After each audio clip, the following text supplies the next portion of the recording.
Laba diena. Su jumis Jūratė Leškevičiūtė Satija, natūralios regos terapijos gydytoja, optometrija ir ridologija.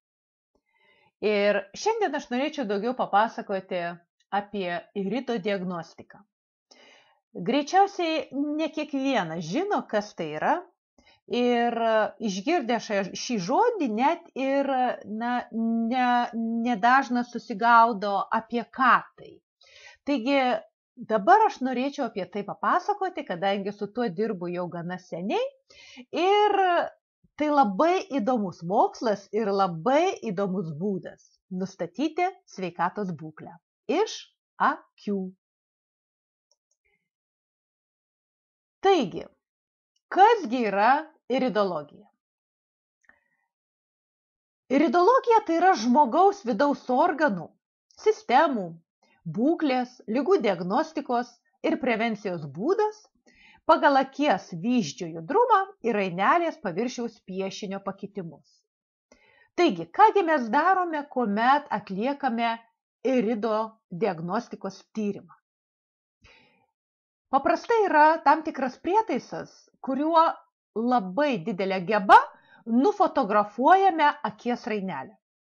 Ir va štai toje akies rainelėje mes pastebime tam tikras struktūras, tam tikrus pakitimus, spalvas ir iš visų tų pakitimų specialistas iridologas, šiuo atveju aš, nustatau, koks yra žmogaus organizmo tipas, koks gali būti jo paveldimumas, kokie simptomai gali jam grėsti ateityje, jeigu nepaisys vienokių ir kitokių rekomendacijų, kokiomis ligomis sutrikimais sirgo ir tiesiog koks jo yra psichologinis netgi tipas. Ir kuogi paremtas šis metodas? Šis metodas yra paremtas visceraliniu refleksu. Tai yra, kai tam tikri specifiniai signalai iš sergančio organo yra perduodami į akies periferinę dalį, konkrečiai šiuo atveju į akies rainelę. O specifiniai signalai tai yra tie pakitimai spalvų, formų ir kitų atvejų. Taigi dabar truputėlį apie akies sandarą, čia mes ją ir matome ir konkrečiai šiuo atveju mums yra aktuali va štai ši akies dalis, vadinamoji rainelė, lotyniškai iris. Rainelė gali būti įvairių spalvų, tai mes pastebime ir netgi patys mes truputėlį galime apžiūrėti kartais savo vyzdžius, jeigu turime žibintuvėlį ir juo šviečiame iš šono, va štai taip kaip parodyta paveikslėlėje, tai mes galime pastebėti be abejo vyzdį ir aišku rainelę. Vyzdys su savo plečiančiuoju siaurinančiuoju raumeniu, nuo šviesos žinome, kad jisai vyzdys išsiplečia, tamsoje susiaurėja, tai čia yra elementarūs dalykai. Ir visas rainelės akių yra skirstomos į 3 tipus – į mėlyną, rudą ir mišrų tipą. Ir dabar truputėlį apie kiekvieną iš jų, kad jūs daugmaž susigaudytumėte ir žinotumėte, į ką aš atkreipiu dėmesį, kai atlieku irido diagnostikos tyrimą. Taigi, jeigu pamatau, kad akis yra va štai tokio atspalvio, iš karto žinau, kad tai yra limfinis tipas, kuriam labai dažnai būdingi yra peršalimai, egzeminiai susirgimai, cistitai, tai yra šlapimo pūslės problemos, artritas, sąnarių bėdos, storiosios žarnos įvairiausi veiklos sutrikimai. Ir aišku, jam būdinga yra uždegiminės reakcijos ir labai tokiam organizmui reikalingas valymasis, detoksikacija, kad stiprinti imunitetą. Limfinis tipas turi įvairiausių potipių. Vienas iš jų yra limfinis reumatinis potipis. Mes matome, kaip atrodo akelė, va štai taip. Ir jeigu atrandame štai tokią rainelę, mes iškart galime teigti, jog šis žmogus yra stipraus imuniteto ir jeigu suserga, greitai pasveiksta, tačiau psichologiškai jis yra toks, kad labai greitai gali užsiplieksti, bet be abejo greitai ir praeina jam. tas užsiplėskimas. Kokios yra rekomendacijos? Mityba. Labai reikia atkreipti dėmesį į mitybą, vandens pakankamai gerti, daug valgyti daržovių, žiemą raugintų produktų, aliejaus ir aišku vengti pieno produktų, gyvulinių riebalų, baltų miltų, cukraus, kofeino. Na ir be abejo gyvenimo tipas, tai labai yra svarbu aktyvinti limfą. Ir čia mes matome daugybę būdų, kaip tai galima padaryti. Tai yra ir kvėpavimas, joga, masažai, kepenų inkstų valymas, vandens hidroterapija. Na ir augalai rekomenduojami yra visi tie, kurie kepenis valo, kurie stiprina imunitetą ir kurie šildo mus. Kitas tipas yra hematogeninis tipas, tai šio tipo žmonės turi va štai tokio atspalvio rainelę, jinai gali čia turėti įvairiausių ženklų, čia konkrečiai mes matome užsiteršusią šiek tiek limbinę dalį, jinai va štai neturėtų turėti štai tokių pašviesėjimų kraštelėje. Ir aplamai hematogeninio tipo akys skatina mus atkreipti dėmesį į kraujo dinamiką, į kokybę. Tokiems žmonėms gresia diabeto, blogo cholesterolio problemos, jų yra tirštas kraujas pakankamai, dėl to jiems šąla galūnės, ypač žiemą. Šie žmonės pasižymi neramia psichinė būklė. Ir be abejo, kadangi tirštas kraujas, mažesnė dinamika kraujo, tai reikėtų atkreipti dėmesį į kraujo krešėjimo ypatumus ir į akmenligės grėsmę, auglius, įvairiausius lėtinius užslėptus procesus, į kuriuos jautriai reaguoja endokrininė sistema. Taigi kraujotaka ir virškinimo sistemos aktyvinimas yra labai svarbus, visam tam reikia pakankamai gerti šilto vandens, vartoti daugiau raudonos spalvos vaisių daržovių, šviežių, česnako, imbiero, aitraus pipiro. Na ir kaip ir ano tipo žmonėms, vengti baltų miltų, cukraus ir taip pat aktyvinti savo gyvenimo būdą. Tai labai yra svarbu tas judėjimas, bėgimas, šokiai aktualu. Augalai tie, kurie skystina kraują, liepžiedžiai, dilgėlė, kraujažolė ir aktyvinantis, jeigu leidžia kraujo spaudimas, tai vartoti, tai tinka ženšenis, citrinvytis. Ir dar noriu trumpai apibrėžti mišrų tipą, tai mėlynakių, jame susiduria mėlynakių reaktyvumas ir rudakių lėtumas.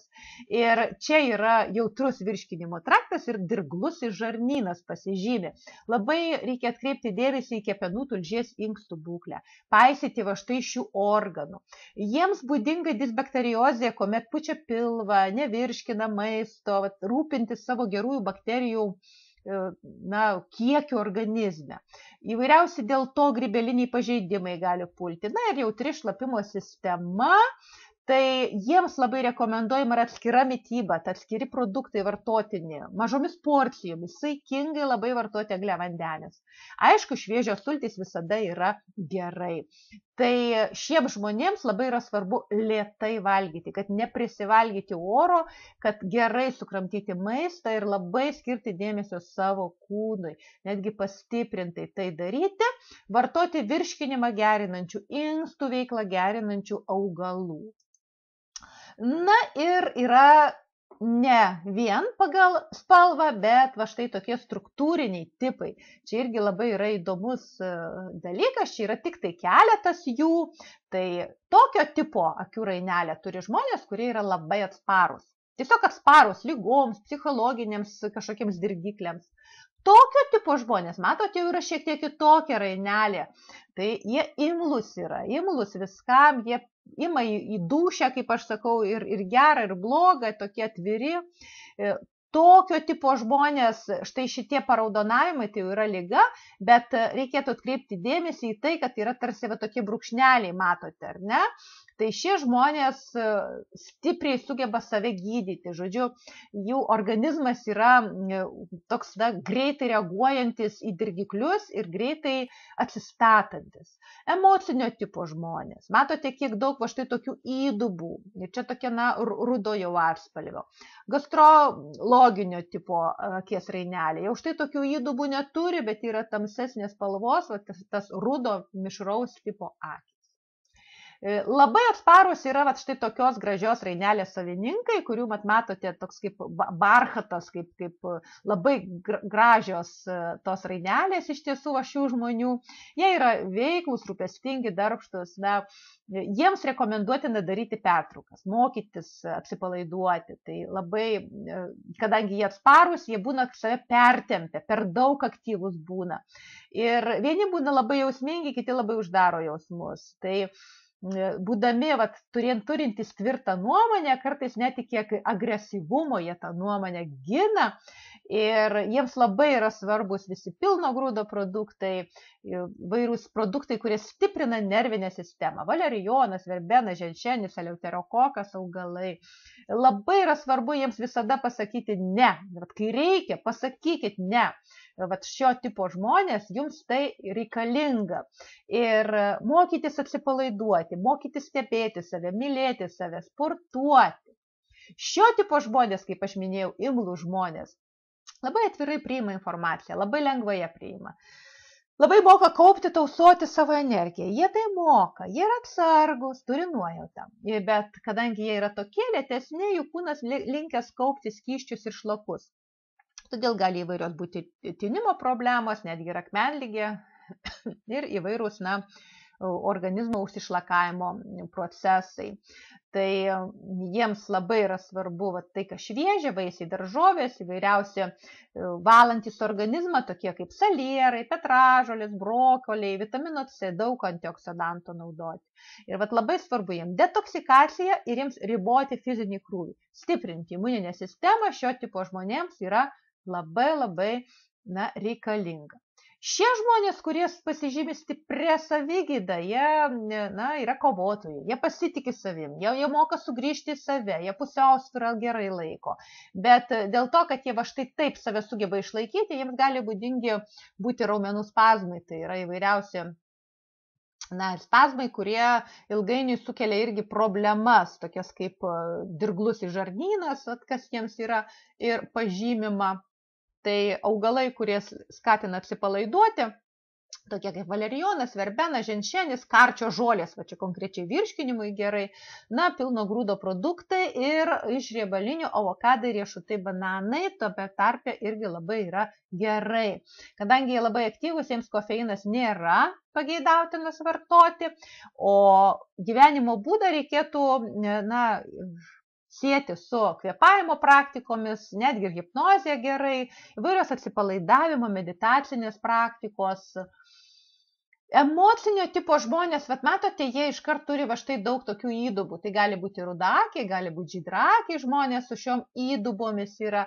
Ir pas juos vyrauja endokrininis emocinis aspektas, jie yra emocionalūs, hiperaktyvūs. Tai reiškia, kad jie reaguoja savo hormoninę sistemą, reaguoja į dirgiklius labai emocionaliai. Todėl be abejo jiems ir svarbios ir raminantis preparatai, bet kartais ir aktyvinantis. Čia pagal poreikį reikia pavartoti. Darant pertraukas, užsiimant atsipalaidavimo visokiausiamis praktikomis, joga, masažą, galima sulaukti gerų, harmoningų rezultatų. Gastrologinis tipas yra jautrus virškinimo traktas, gastro yra žarnynas, skrandis, tai čia žodžiu, pats žodis jau tai sako, ir virškinimo sistemos lygos yra irgi būdingos, kas susijęs su vidurių užkietėjimu, dirglių žarnynu, pučia, nevirškina, ir aišku, visą tai gali sukelti grybelinius susirgimus. Todėl labai yra svarbu vėlgi vartoti visą tai, kas yra šviežia, gerai, kartais ir senos lapų pavartoti, džiovintų slyvų. Ir po valgio jiems labai yra gerai pasivaikščioti, pabūti aktyviau, kad štai tas jų žarnynas susibalansuotų ir kad tas virškinimo traktas būtų mažiau jautrus. Štai čia yra nuotrauka, kaip galima pačiam prieš veidrodį pašvietus iš krašto akies pasižiūrėti, bet čia aš rekomenduoju labai atsargiai tai daryti, kadangi galite pažeisti akies tinklainę, tai tikrai daug tuo nežaiskite. Ir kokius dabar mes ženklus tyriame, kokius konkrečiai aš ženklus žiūriu, čia tik dalis jų aišku, jų yra daug daugiau. kai atlieku irido diagnostikos tyrimą. Tai tų ženklų, kaip jūs ir matote, yra apie 200, yra daug, jie yra skirtingi ir jie visi rodo genetinės tendencijas arba galimus pažeidimus. Tai konkrečiai mes visada pažiūrime vyzdį, visada pažiūrime vyzdžio žiedą, aplink vyzdį šita dalis. Yra toks terminas autonominis žiedas, kuris tokia dantyta būna, dantytas apvadas aplink vyzdį, galit pasižiūrėti. Jis nusako autonominę sistemą mūsų organizme. Yra pati tiesiog vyzdžio zona, kas aplink patį vyzdį, ten mes pasižiūrime, koks yra žarnynas, labai gerai iš to galime nuspręsti. Rainelės šaknis limbas, tai yra tas kraštas rainelės pats. Ir krumplyno zona, tai yra sijos. Tai sijos tai yra arba tos, tie visi siūleliai tokie tarsi, kuriuos mes galime pastebėti pačiose akise. Dar mes visada pastebime, kokios yra įdubos, kriptos arba plaušai. Plaušai yra, čia yra vadinamos kriptos, tokios užslėptos skylės tarsi akies rainelėje ir įdubos. Šitie visi faktoriai nurodo paveldimas silpnas vietas, nurodo trūkumus, nurodo, kur aš sakau, kur yra tas suklupimo akmuo mūsų organizme, kur gali grėsti kažkas negero, būtent šitie dalykai, ties kuria jie zona mūsų organizme, iš to mes galime ir nuspręsti. Kriptos būna dažnos virškinimo zonoje, jeigu jų ten yra daug, gali netrodyti parazitų invazija, jeigu labai plaušų daug, jie išvešėja, tai vėlgi gali būti nusilpęs organizmas, galime iš jų pastebėti šlakus, mitybą, emocinį nestabilumą, bet reikia juos mokėti skaityti, nes kaip matote, kiekvienas šitas ženklas, yra čia kiekviena yra zona. Ir čia kiekviena zona, čia pavyzdžiui bronchų zona, čia žarnyno zona, čia inkstų zona, kojos zona. Ir jeigu čia matau kažkokią dėmę ar kažką, žinau, kad reikia jau pasigilinti į kojų zoną, kas ten yra. Vėlgi, kiekviena šita zona dar štai taip būna suskirstyta.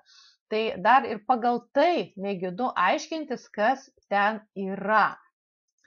Ir dabar apie rekomendacijas, be abejo, aš visada patariu, ką daryti, kaip save prižiūrėti. Dabar, sakykime, autonominis žiedas. Apie tą autonominį žiedą šiek tiek aš nusakiau. Tai ta dantyta dalis aplink mūsų patį vyzdį, tai jis nusako autonominės nervų sistemos veiklą ir nusako virškinimo traktą. Jeigu jis silpnai išreikštas, bet tas išreiškimas, tai tik tai specialistas jį gali išsakyti, kaip jis išreiškia, silpnai ar nesilpnai. Tai be abejo, tai galima iš to nuspręsti, kokios yra virškinimo ligos ar kepenų kokia veikla. Būna, kad jis būna įgaubtas, būna išgaubtas, tokiom eina kaip ir kryptimis, tai vėlgi įgaubtas, tai nepraeinamumas, ten užkietėjimai, akmenys, priklausomai kurioje zonoje įgaubtas. Jeigu įgaubtas bus ties kepenimis, mes galim nuspręsti, kad reikėtų išsitirti kepenis ir pasižiūrėti, ar kepenyse tulžies pūslėje nėra akmenų. Jeigu ties inkstais, iškart apie inkstus žiūrime. Tai jeigu išgaubtas, tai sumažėjo žarnyno veikla. Dirglų žarnynas, būna parazitai, tai tokios kaip ir sąsmaukos susidaro. Tai čia irgi labai svarbus aspektas. Ir dar mes galime pastebėti pigmentinės dėmes, tuos taškus. Šitos tikrai kiekvienas galime matyti plika akimi, žiūrėdami į veidrodį. Tai čia vėlgi, kurioje zonoje tai yra, ties kuria organų sritimi tai yra, kadangi kiekviena šita dalis atitinkamai mums pasakoja apie tai, ties kurio organų štai šita dėmė, tai mes ir pasižiūrime, kur ten yra problema. Tai gali būti ir kristalizacija, užterštumas, šlakai, psichologiškai užslėptos emocijos, pagieža, nuoskaudos, priklausomai vėlgi, kurioje zonoje yra. Ir čia dabar mes pasižiūrėjome, apie dėmes, šiek tiek, jeigu šviesiai geltonos, būna toksinai virškinimo trakte, ties inkstus gali būti, geltona spalva, plytinė oranžinė būna. Šitos dėmės labai dažnai yra sutinkamos, tai kuo tamsesnė spalva, tuo daugiau jau pakitimas pažengęs ir būna net ir raudonai oranžinis, stiprus pakitimai, ties kasa būna dažnai. raudonos tokios dėmės ryškiai, tai sekrecijos sutrikimai, jeigu tai skrandžio zona. Bet reikia žinoti tas zonas dar čia. Tiesiog aš tik tai pasakau, ką mes tyrinėjame ir ką žiūrime, kai darome tyrimą, bet reikia išmanyti, kaip tai pažiūrėti. Jeigu tamsios ryškiai dėmės, be abejo, reikia jau labai susirūpinti tuo. Va. Na ir dar čia šiek tiek įdomumo dėliai, tai matome tas vyzdys, čia yra vyzdžio žiedas, kaip mes minėjom, čia skrandžio yra tokia zona, žardyno zona, autonominio žiedo zona, čia yra asimiliacinė zona, tai medžiagų įsiurbimas, kaip medžiagos yra įsisavinamas, kokių trūksta vitaminų ar ko per daug, utilizacijos zona, tai kaip yra šalinamas produktai, tai reiškia vėlgi kaip yra, kokia limfos tėkmė tame visame organizme. Eliminacijos vėlgi zona yra labai aktyvi, limfa. Jeigu čia matau daug kažkokių baltų dėmių, tai iškart sakau, kad limfos apytaka yra sutrikus. Ir odo zona aplinkui. Alerginės reakcijų atveju čia visada yra pakitimai, visada.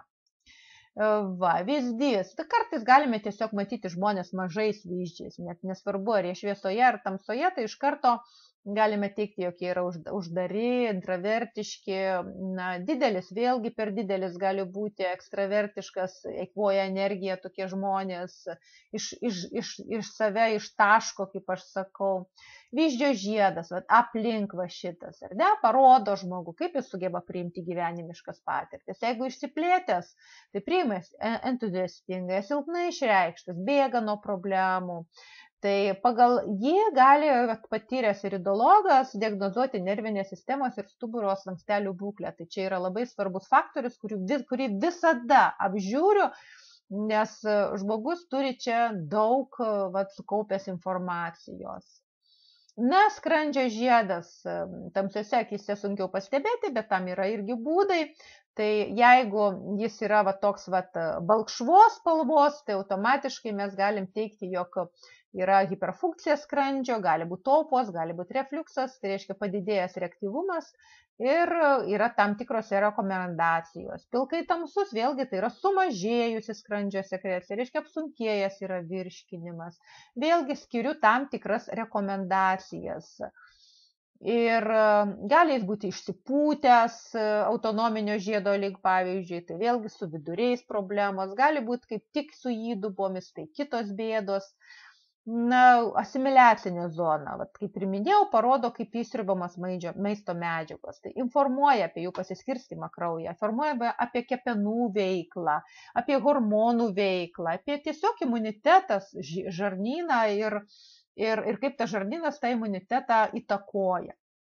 Utilizacinė tai yra kepenys, inkstai, tulžis, pūslė, kasa, plaučiai ir smegenys, tai rodo, kaip įsisavina maisto medžiagas. Tai jeigu yra baltų daug dėmių, iškart sakome artritas, reumato požymiai blogai įsisavinama. Ir dabar vėlgi žiūrime, kurioje zonoje tas blogai įsisavinimas yra, ties kuriais organais vyksta neįsisavinimas. Eliminacija tai yra dvi zonos, limfos ir odos, kuri rodo, kaip pašalina nereikalingas medžiagas kartu su limfa ar tai per odą. Jeigu labai užteršta, tai iš karto tamsi spalva. Baltos dėmės, alergija iš karto. Tamsus kraštas, alergija, čia kažkur aš buvau rodžius vieną iš nuotraukų, kaip ir minėjau. Dabar sunku mane atrasti, bet man atrodo, ne, šita tai buvo gera. Čia jau yra šiek tiek alerginė reakcija. Matote, štai toks pakeitimas. Taip, ką mes dar čia neapžiūrėjome šiek tiek. Taip. Aha. Taigi, toliau eliminacinę pasižiūrėjome. Ir dabar štai čia truputėlis tokios, labai buitiškas suskirstimas, iš tiesų jis yra daug sudėtingesnis, kai yra daromi tyrimai, tai yra dešinė kairė akis ir žiūrime, čia yra veido zona, kokios bėdos, gerklos, gerklė, čia yra mentė, stuburas, šlapimo pūslė, moters lytinė sistema, inkstai, kojos, čia yra vyrų lytinė sistema, kepenys, rankos, plaučiai, širdis, kaklo zona, ausies vestibuliarinis aparatas, atitinkamai kitoje akyje vėl kitaip išsidėstę. Ir čia va toks aiškesnis šiek tiek, sakykime, va ties kiekvienu organu žiūrime, kokie yra pakitimai. Ir dabar forma, vėlgi forma įvairi labai yra svarbu, netaisyklinga forma rainelės, nervinės sistemos lygos, balzganas išvešėjimas, jeigu inkstų va štai zonoje, apsunkinta inkstų veikla akmenligė, kripta, matot, įduba, širdies zonoje, paveldimas polinkis širdies lygoms sirgti, dešinė akis, iš tėvo pusės daugiau žiūrim, kairė iš motinos pusės, reiškia, galim nuspręsti. Baltos dėmės, kaip aš ir minėjau, ties rainelės kraštu, kvėpavimo problemos, odos lygos, štai kaip atrodo odos lygos, taip atrodo akis, kai yra kažkokių odos problemų. Inkstų šlapimo sutrikimai, iš karto matome, kokios yra akies rainelės. Jautrus žarnynas, kepenų veikla, nusilpimas, štai kaip atrodo akies rainelė. Čia yra visa puokštė dar kitų problemų ir kitų tyriamųjų objektų štai čia. Bet čia taip trumpai, tik pažvelgus į akis, aš dabar jau galiu nusakyti, kas žmoguje yra negerai ir į ką atkreipti dėmesį žmogui. Štai tokios įvairios geltonos dėmės, ar ne, tamsus apvadas būna, tamsi virškinimo zona gali būti, baltos dėmės raumenų skeleto zonoje. Vat jeigu tokias vat randame, čia raumenų skeleto zona ir čia vat tokių baltų dėmių kažkurie vienoje zonoje, ne aplink, kaip sakiau, kad ten su oda alergija. Bet va štai šitoje zonoje iš karto artrito reumato grėsmė arba beprasidedantis, arba jau vykstantis, progresuojantis. Taigi, štai taip aš norėjau jums papasakoti trumpai, papasakoti apie iridologiją, apie irido diagnostiką. Ir iš tiesų irido diagnostiką aš atlieku jau 10 metų ir tai yra mano mėgstama sritis, į kurią aš gilinuosi vis labiau ir labiau. Tai norintys galite užsisakyti irido analizę, paskambinę man, parašę laišką ir iš tiesų galima pas mane atvykti, aš nufotografuoju akis ir duodu atsakymą raštu analizę kartu su nuotraukomis ir su pačiu aprašymu išsamiu, su rekomendacijomis, patarimais. Ir tikrai rekomenduoju kreiptis, jeigu jaučiate, kad organizme kažkas vyksta ir nežinote, kas vyksta. Jeigu turite vaikų mokyklinio amžiaus maždaug nuo 10 metų, tikrai galima atlikti, kad žinoti tėvams, kaip štai tas jų organizmas yra suformuotas ir į ką atkreipti dėmesį jau nuo mažų dienų. Ir taip pat ir vyresniems žmonėms ir aplamai kiekvienam žmogui yra labai svarbu žinoti savo kūno tipą.